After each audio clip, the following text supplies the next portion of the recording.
Bonjour à tous, j'espère que vous allez bien. Bon, alors aujourd'hui les amis, je vous le dis directement, on va parler d'un gros dossier. Et effectivement, vous allez être heureux d'apprendre que l'économie du pays va encore plus mal que ce qu'on pensait tous. Et oui, c'est possible. Bruno Le Maire, ancien ministre de l'économie, nous a menti de A à Z. Il a caché tous les chiffres, le saligo. C'est-à-dire que quand le gars venait sur les plateaux pour nous dire ça, Si aujourd'hui nous avons un niveau de dette élevé, c'est pourquoi?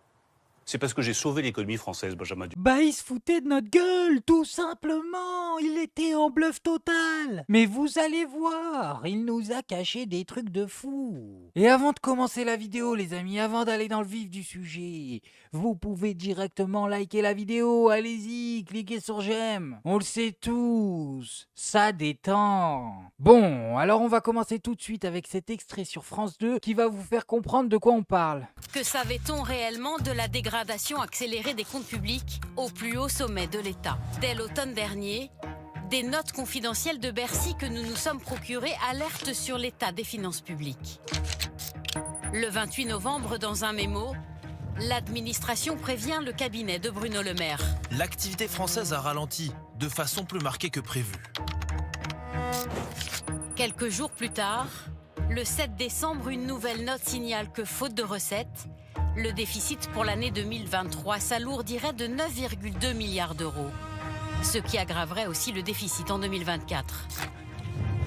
Le directeur du Trésor précise toutefois que les chiffres ne sont pas encore définitifs. Il convient de rester prudent, mais la tendance n'est pas bonne. Thomas Cazenave, ancien ministre délégué au compte public, explique pourquoi, à l'époque, décision a été prise de ne pas réagir. Quand vous êtes en responsabilité, pour pouvoir agir, il faut avoir la bonne information. Et quand les directions d'administration vous disent « il est trop tôt pour agir, il est trop tôt pour communiquer », c'est normal qu'on attende d'y voir clair. Mais ils essayent encore de se défendre, ceux-là. Qu'est-ce que vous nous faites, là? Baissez les yeux et taisez-vous, on vous a pris en flagrant délit. Attendez, son explication, je veux même pas l'entendre. T'iras l'expliquer au juge, s'il te plaît. Non mais c'est trop. Le gars, il croit qu'on n'a pas tous compris pourquoi ils ont caché le déficit du pays 6 mois avant les élections législatives. Oui, mais vous comprenez pas, on attendait d'y voir clair. C'est ça, oui. Vous attendiez qu'on revote pour votre parti, qu'on le remettre en place. Et même avec ça, même en nous cachant les chiffres, ça n'a pas marché. Comme quoi, votre plan, il était vraiment pourri de A à Z. Attendre. Voilà sans doute pourquoi, début janvier 2024, lors de ses vœux, Bruno Le Maire reste rassurant. Le tournant du redressement de nos finances publiques a été pris. Il sera tenu fermement.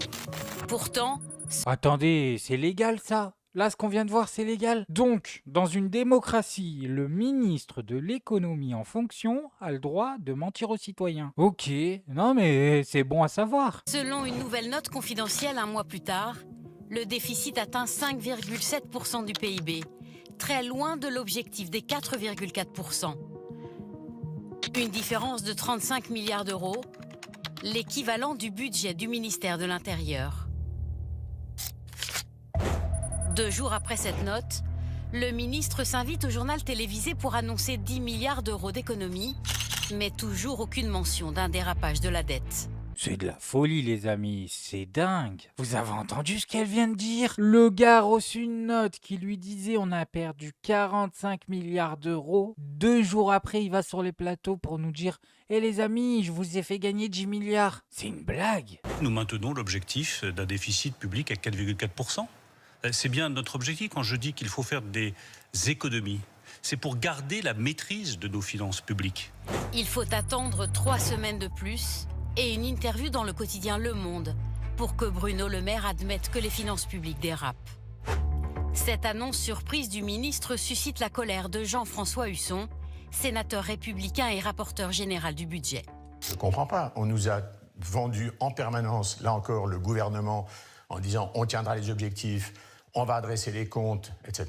Et là, ça divise complètement.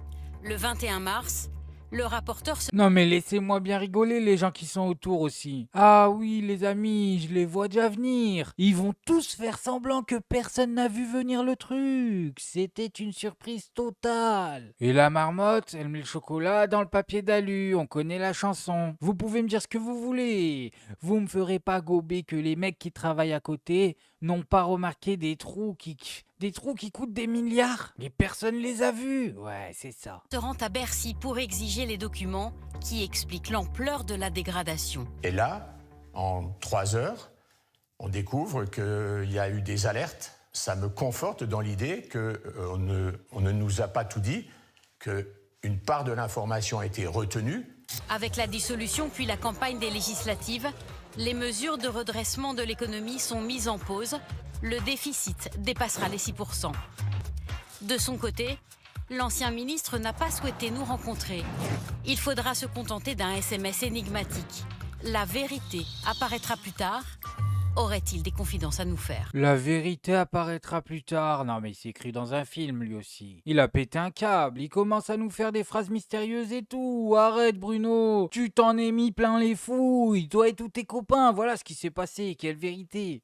On la connaît, ça y est, on la connaît. Il y a des trous parce que vous avez fait n'importe quoi, parce que vous étiez occupé à vous en mettre plein les fouilles. Attendez, mais il y a son SMS là, on va le lire. Non, je ne réponds plus à aucune sollicitation de presse, ni en on, ni en off. Merci de votre sollicitation en tout cas. La vérité apparaîtra plus tard. Bien à vous, Bruno Le Maire. Tu m'étonnes, tu ne réponds plus à aucune sollicitation, saligo. Ah, il nous l'a bien faite, il nous l'a bien faite. Y a rien à dire, c'est carré. Il a tout pris, il a disparu avec le butin. Non mais regardez-le dans son discours de départ. Maintenant qu'on a tout ça en tête, on va avoir un autre sentiment en l'écoutant. Comme une douleur au niveau du bas du dos. Bonjour à toutes et à tous. Dans quelques jours, je vais quitter le ministère de l'économie et des finances, que j'aurai donc occupé pendant plus de 7 ans. 7 ans, ça fait un sacré bail. Je veux juste vous dire que cela a été ma fierté de vous servir le mieux possible pendant ces 7 années. Tout n'a pas été parfait, bien entendu. Il y a beaucoup de choses que nous aurions pu faire mieux, mais je peux vous assurer qu'avec mes équipes, avec tous les agents de Bercy, nous avons donné le maximum. Nous avons donné le maximum pour créer du travail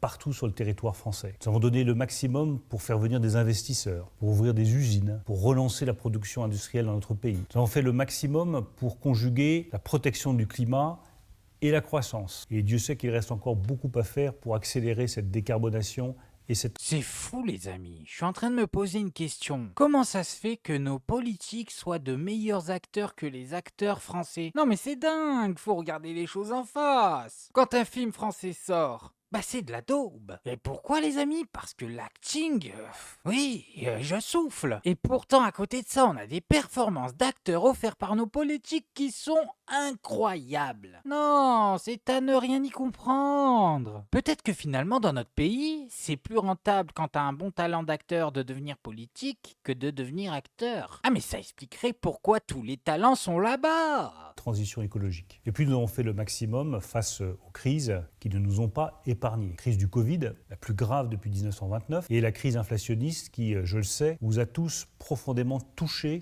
dans votre vie quotidienne et qui a touché votre pouvoir d'achat. Cette protection, elle était indispensable, elle était nécessaire pour tous. Maintenant, une nouvelle page va s'écrire pour moi et je vais revenir à mes premiers amours, l'enseignement. J'ai été professeur de français au début de ma vie professionnelle. Je vais à nouveau enseigner et je peux vous dire que c'est avec beaucoup d'enthousiasme que j'attends de retrouver des étudiants pour pouvoir échanger, transmettre et comprendre le monde qui vient. J'espère bien que nous allons garder le lien que nous avons tissé pendant 7 ans et donc je vous dis à bientôt. À bientôt, n'abuse pas quand même Bruno. Et vous avez vu ce qu'il a dit à la fin? On en apprend une pas mal. Bruno va aller enseigner, c'est bien.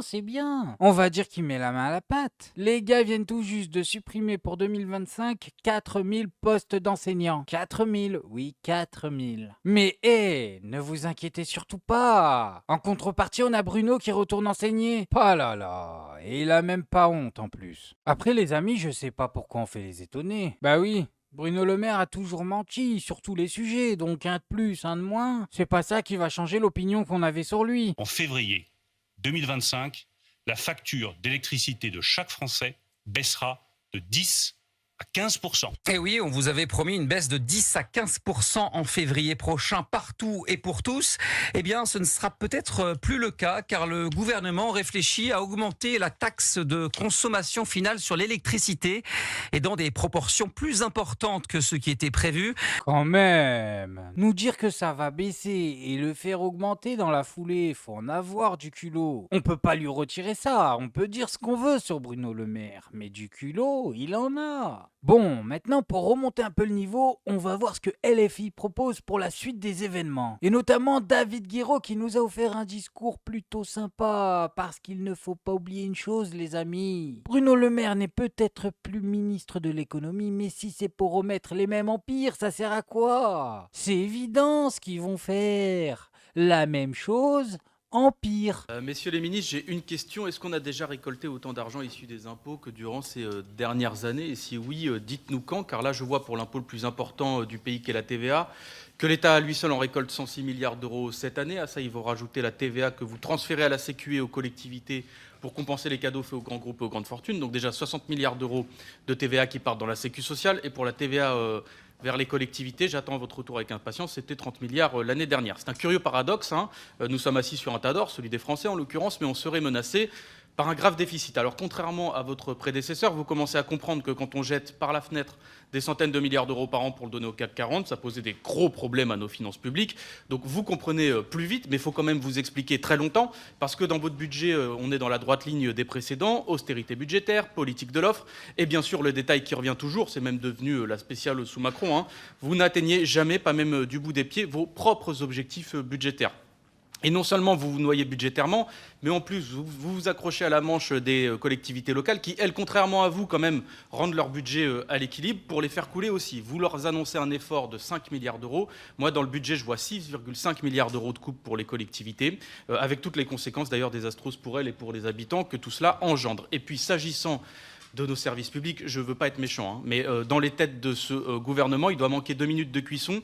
Si vous pensez pouvoir nous faire croire que, je cite M. Barnier, l'école restera la priorité, fin de la citation, et de la blague, alors que vous supprimez littéralement 4000 postes d'enseignants dans le projet de loi de finances. Je veux néanmoins saluer, monsieur le ministre, votre effort comique quand vous posez avec une sincérité assez désarmante, hein, je dois vous le dire, votre question, je cite, « Pourquoi un bon budget serait un budget en hausse ?»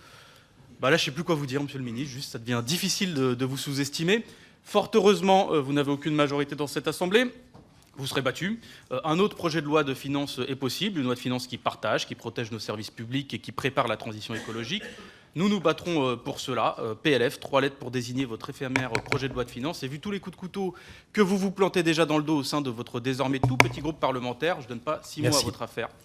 À mon avis, le temps est compté pour vous. Ah ouais, d'accord. J'ai même pas pu couper, les amis. Mais non, il est tellement en forme, David. Là, il les a détruits. Il en a fait de la viande hachée, les amis. Et heureusement qu'ils sont là. Heureusement qu'elle est fille là. Parce que sinon, je vous le dis, c'était finito pour nous. Vous l'avez entendu. Ils ont un projet, ils ont un plan pour nous faire remonter la barre. Contrairement au RN qui n'a rien du tout. Et au gouvernement en place qui, c'est encore pire, ils ont un plan pour nous faire descendre la barre encore plus. Ah mais attention, hein, ils vont le faire en nous chantant des chansons, en nous disant tout va bien, demain ça ira mieux. Mais au final, ça sera comme d'habitude, la barre ne fera que descendre. Et à la fin, les amis, ne vous trompez pas, on nous fait payer la facture. C'est-à-dire qu'on nous explique qu'on n'a pas le choix d'augmenter l'électricité, d'augmenter le prix des produits et de donner plus de 100 milliards d'euros par an en cadeaux fiscaux au patronat. Bon, bref, moi je voulais juste vous montrer ça. Maintenant, faites-vous votre avis tout seul. Faites attention à vous, faites attention à ce que vous regardez. Likez, abonnez-vous et n'oubliez pas le petit com qui fait plaisir. Tu es tout gris et tout petit, petit poney.